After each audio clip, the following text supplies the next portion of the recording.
Paul, we need to talk. You got a minute? What's up? I'm kind of busy right now. I know you're busy, but this is really important. Important? What is it? Spit it out. I've been thinking. You've been acting weird lately. Weird? What do you mean? You've been coming home late, and I've been getting strange texts from numbers I don't know. Huh? How is that my problem? And last week, when you said you were on a business trip, my friend saw you by chance. You were walking with a young woman. That was just a coworker. It's nothing. You've got it all wrong. A coworker? My friend said you two looked pretty close. No, I'm telling you, it's a misunderstanding. You gotta believe me. I can't believe you anymore.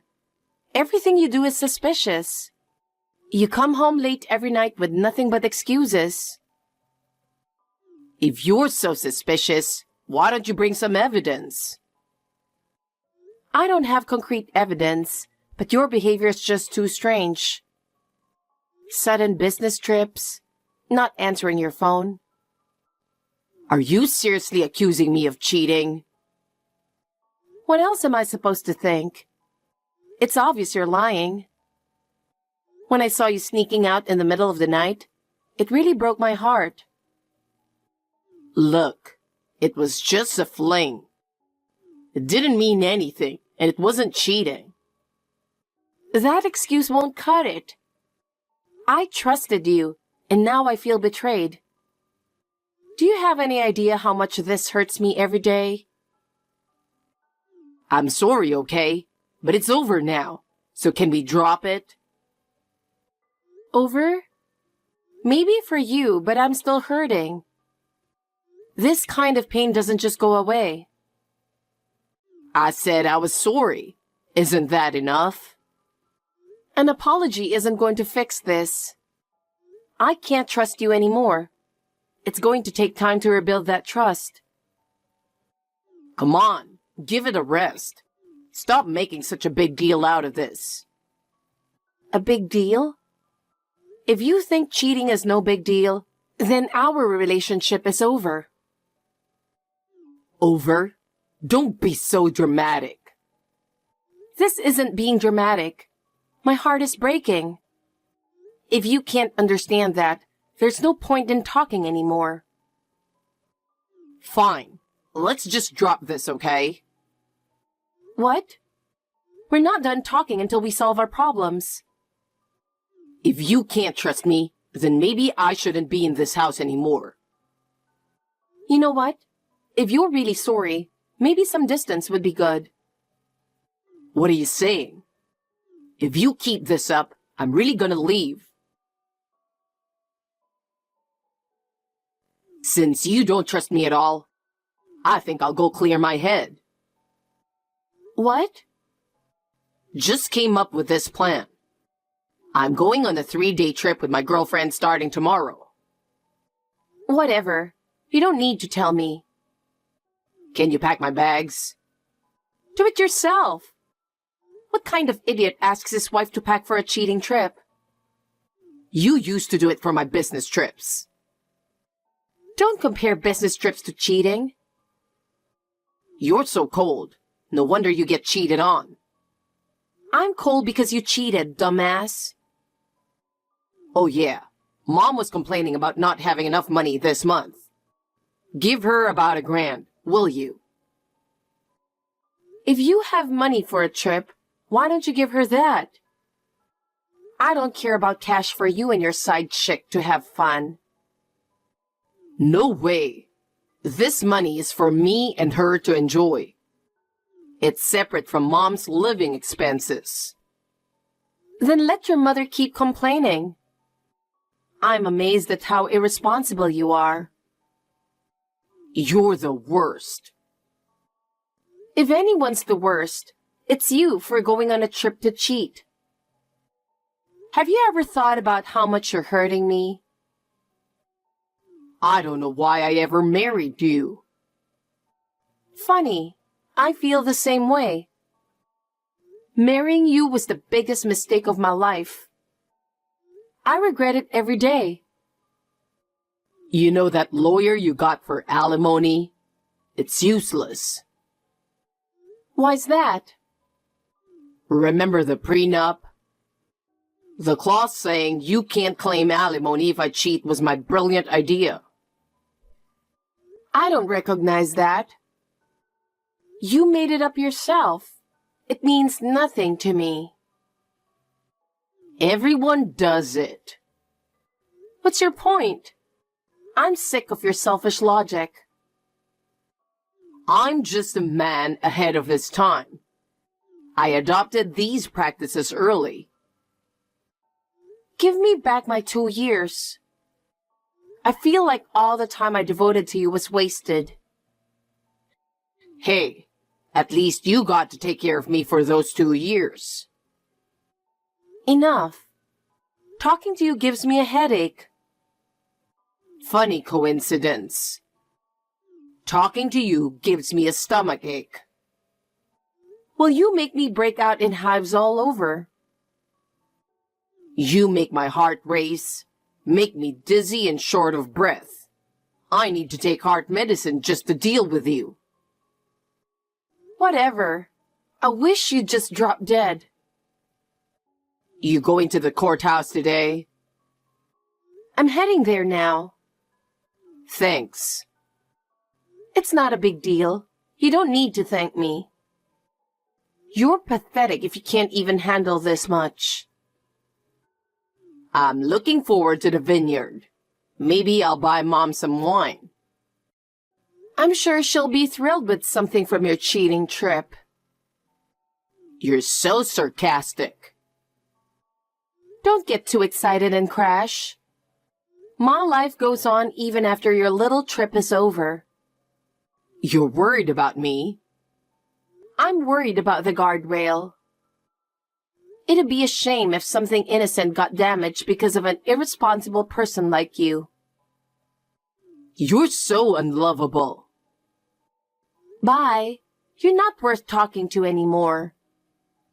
Yeah, later. Hey! Something terrible has happened. Do you know about it? Mila, you seem panicked. What's wrong? I just got a call from the police.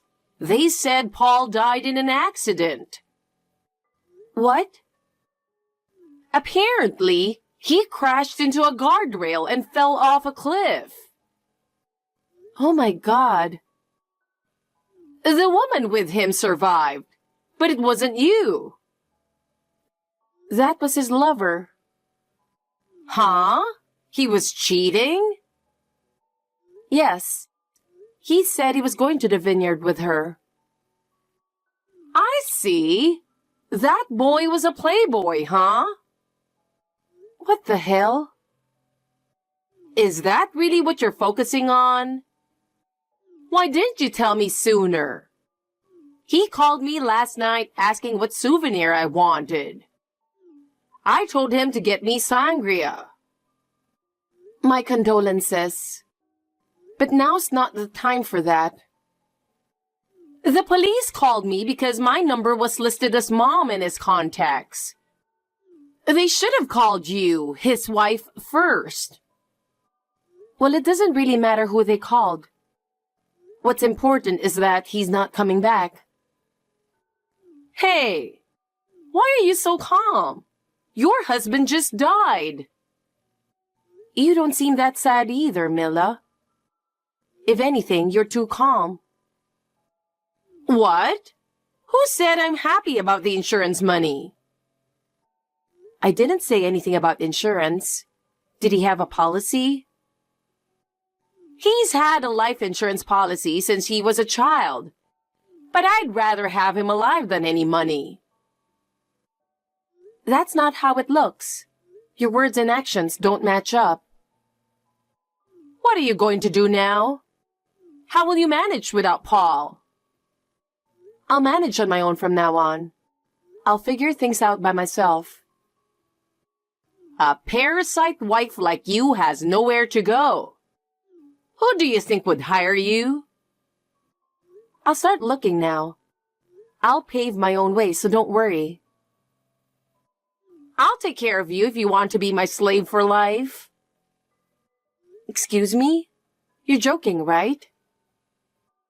You'll be taking care of me from now on. Now that Paul's gone, someone needs to look after me. What are you talking about?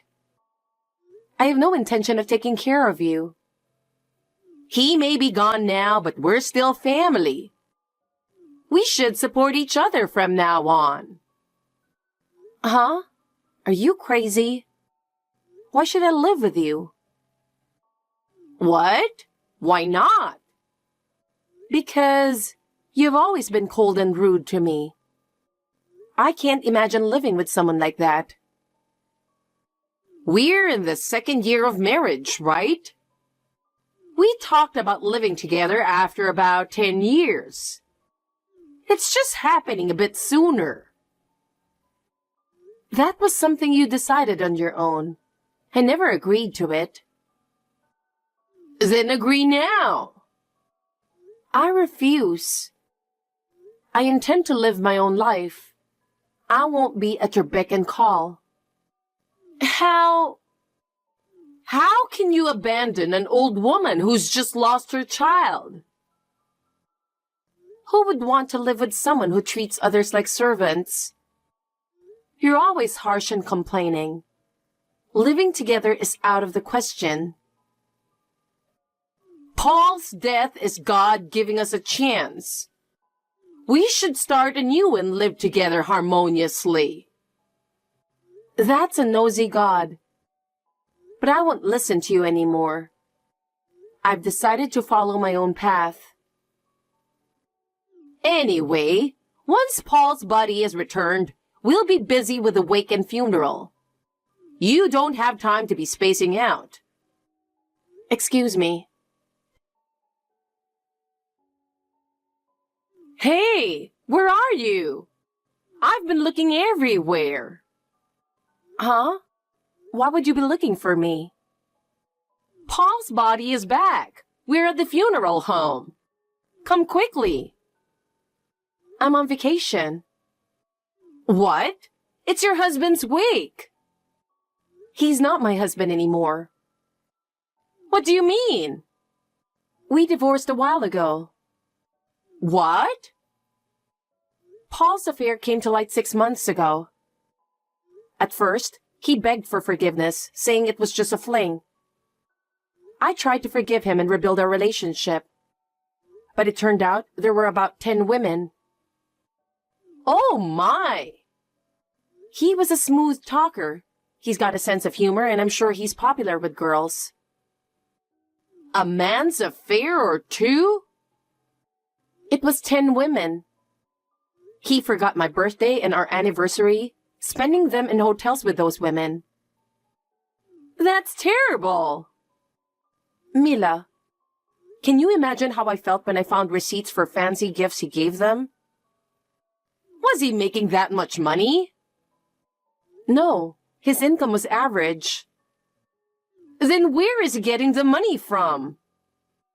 He probably took out loans. You mean I have to repay them? How much? Looks like it. I'm divorced, so you're the sole heir. Will the insurance cover it? I have no idea how much debt there is. When did you divorce? The day before he left for that trip. The divorce was already decided, so he went on his cheating trip openly. I see. I'll claim compensation for the affair too.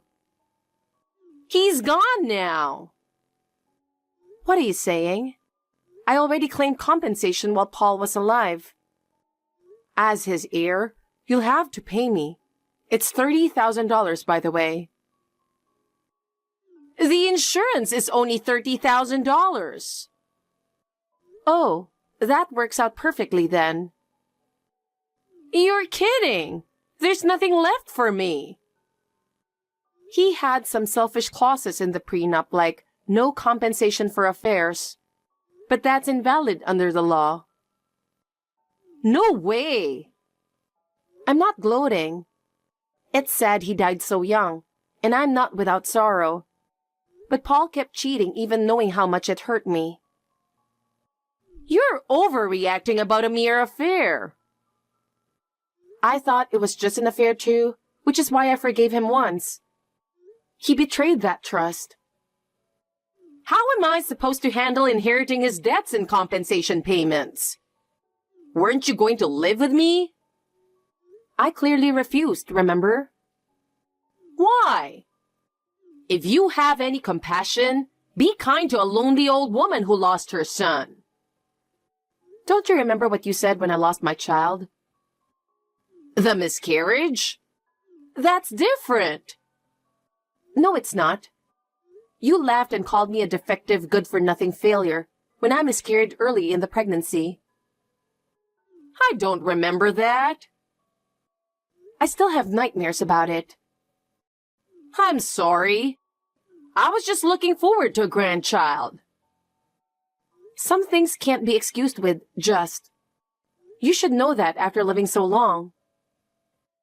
You're going to make me handle the wake and funeral alone? You're the chief mourner. Won't you help me? After all that betrayal, the only revenge I can take is not mourning him. Some might call me heartless, but looking at his portrait only brings painful memories. I can't bring myself to pray for his soul. I'm short on money too. Paul told me. He said you needed about $1,000 for living expenses. I don't have money for a funeral either. Unfortunately, I don't have any either. We had no savings to divide, and he refused to get life insurance, saying he didn't need it. What a foolish child! I have to get by on what little money I have left too. This is troublesome.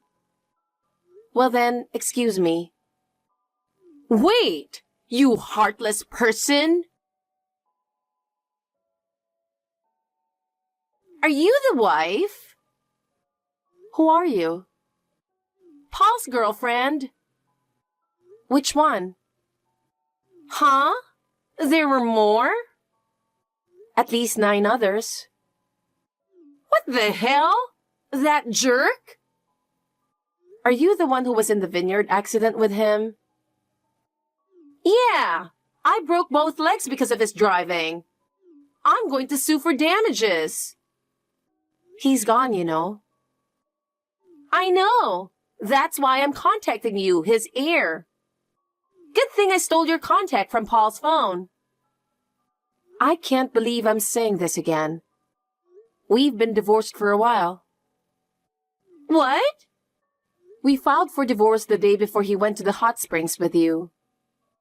No way. So I'm not inheriting anything. Then, can I inherit his assets? Paul was with such an idiot. How pathetic. Huh? A stranger like you can't inherit anything. Paul's mother is the sole heir. Besides, he had no assets. So, if I go to his mother, I can claim accident compensation? I guess you could. Great. I'll let her know about you. Can you send me your address and name? Okay. Today's the funeral, you know. You're not going to show your face. No reason to go, right? He was just one of my sugar daddies. I didn't really like him. What's that? I have different sugar daddies. One for dinner, the hotel, even an overseas travel. So, you're basically the queen of all these people. That's impressive. Well, with my looks, it just happens. But lately, I'm getting bored of fancy food. That's my concern for now. I see. But is that really okay with you? Yeah, if that's how it is, I'll just have to claim compensation from Paul's mother.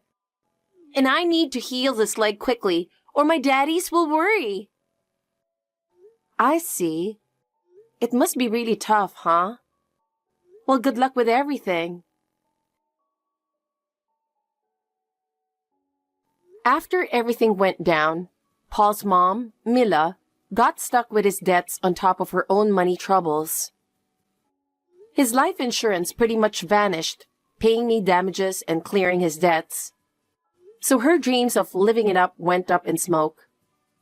She used to live in this big house, but had to sell it and downsize to a tiny apartment where she's pinching pennies. Back in the day, she had people to lean on. But now, she's all alone without any support. Considering how cold and heartless she was to me, I guess you could call it karma.